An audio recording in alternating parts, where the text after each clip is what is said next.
And Mr. Speaker, I want to thank my colleague, the gentlelady from Missouri, for her leadership, and I'm honored to join her and other distinguished colleagues this evening in recognition of Genocide Awareness and Prevention Month.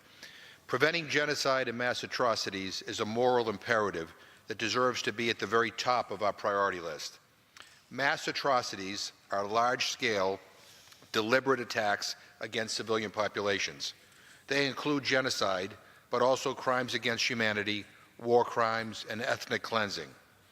After the Holocaust, the systematic, bureaucratic, state-sponsored persecution and murder of 6 million Jews and members of other persecuted groups by the Nazi regime and its collaborators between 1941 and 1945, people all around the world vowed to never again stand by in the face of genocide.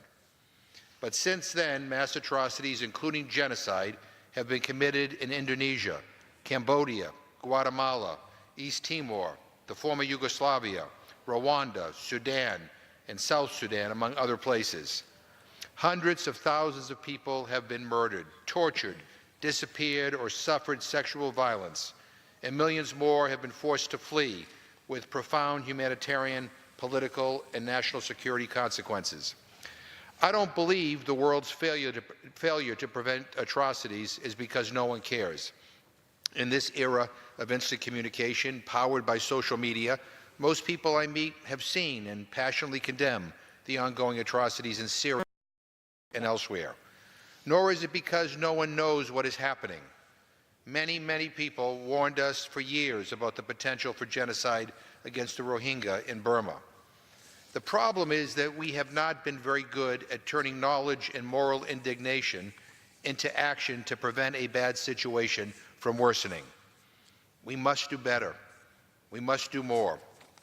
This year, in the Tom Lantos Human Rights Commission, which I co-chair along with my colleague, Congressman Randy Hultgren, we are looking at the tools we have as U.S. policymakers to prevent mass atrocities and asking how we can strengthen them. We are asking what it would mean to institutionalize an atrocity prevention's lens, so we don't wait until it's so late and the problem is so big that all we can do is lament the immorality and the inhumanity and then provide humanitarian aid to the victims and survivors. As we undertake this effort, we know that there is a lot of good work already underway in both chambers of Congress and on both sides of the aisle to find new ways forward. One example is H.R. 3030, the Elie Wiesel Genocide and Atrocities Prevention Act of 2017, led by Representative Ann Wagner and co-sponsored by both myself and Representative Hultgren. We also recognize that government officials cannot do this work alone. We need civil society in all its diversity to help us.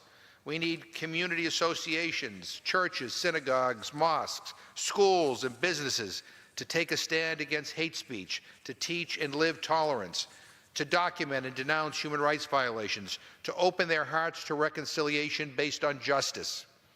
We need to get to the point where our societies recognize and honor every person's innate human dignity.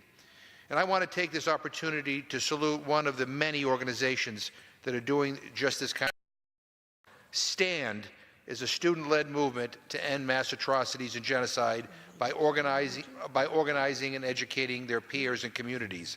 I first met student leaders of STAND in 2005 and 2006 when they were part of the national movement that brought the genocide happening in Darfur, Sudan, to public awareness. They were my teachers during that time. Tonight, representatives of STAND are here listening to this debate. They push us to do better, and I thank them for their commitment and their vision. Mr. Speaker, mass atrocities are human rights violations on a grand scale. We must find new strategies to prevent them from happening and more effective strategies to interrupt and stop them at the very earliest stages, should they begin to unfold. Mr. Speaker, all of us in this chamber, all of us in this country need to do more, because I believe if the United States of America stands for anything, we stand for human rights. We need to be better. We need to be more effective in preventing these mass atrocities and these genocides. So I'm very proud to stand with my colleagues in these efforts. I want to thank the gentlelady from Missouri for her incredible leadership, and I'm honored to participate in this special order with her, and I yield back my time. I thank the gentleman from Massachusetts, Mr. McGovern, for his his outstanding words and his support and that of Representative Randy Hultgren on sponsoring and co-sponsoring with me my piece of legislation, the Elie Wiesel Genocide and Atrocities Prevention Act. This truly is an issue that isn't just about human rights and giving voice to the voiceless and speaking for the most vulnerable in our society. It is about human dignity across our globe. It's about the U.S. responding to these conflicts in the way that only we can and should do, and provide the kind of moral authority and support to do so through both our Congress and through our Foreign Service officers and others that are working across the globe. So I thank the gentleman for his kind words. And now it's my pleasure to recognize the gentlelady from New York, Ms. Claudia Tenney, for as much time as she may consume. Thank you, Mr. Speaker, and thank you, Congresswoman Ann Wagner. You are just a wonderful inspiration for me as a new member. I also want to thank Congressman McGovern for his comments. This is really important that you're hosting tonight's special order on genocide awareness and prevention. During the month of April, we joined together to honor victims and survivors, to educate the public about genocide, hard to believe it's happening in our time, and to advocate for the prevention